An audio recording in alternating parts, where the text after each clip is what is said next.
खैरे साहेब, तुम्ही वाढदिवसाच्या शुभेच्छा द्यायला आलेला आहात, पण अगोदरच राज ठाकरेंनी थेट मातोश्रीत येऊन उद्धव ठाकरेंना वाढदिवसाच्या शुभेच्छा दिल्या. चांगले संकेत आहे, हे चांगले संकेत आहे.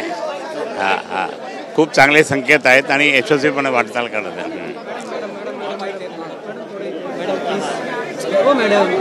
पण अगोदर मेळावा झाला, मेळाव्यामध्ये दोन्ही बंधू एकत्रित आले, एकत्रित भाषणं झाली आणि त्यानंतर आज जे आहे ते थेट राज ठाकरेंनी येऊन शुभेच्छा दिल्या. हो, म्हणजे एकदम चांगले संकेत आहेत आणि यशस्वीपणे त्या ठिकाणी हे दोन्ही भावांचंच पुणे ठाकरे ब्रँडच चालणार आहे, बाकी काही कोणी चालत नाही. मध्यंतरी राज ठाकरेंनी पदाधिकाऱ्यांना सूचना दिल्या होत्या की युती संदर्भात किंवा आगामी महानगरपालिकेच्या संदर्भात काही वक्तव्य करू नका, परवानगी घेऊन वक्तव्य करा. त्यानंतर ही भेट होते.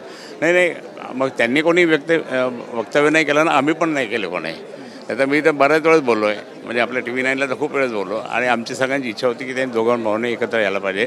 आमच्या एका बैठकीमध्ये सुद्धा त्या ठिकाणी ते झालं होतं म्हणून चर्चा. पण 20 वर्षानंतर एकत्रित आलेले आहेत आणि चर्चा दोघांमध्ये मोठ्या प्रमाणात झाली होती. हां, नाही तर पुढची भविष्याची मराठी माणसाच्या भविष्याची चर्चा आहे.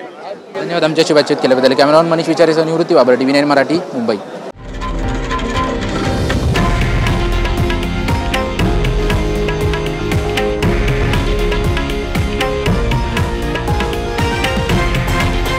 हे आहे देशातील नंबर 1 न्यूज नेटवर्क आणि आपण पाहत आहात TV 9 मराठी, एकमेव.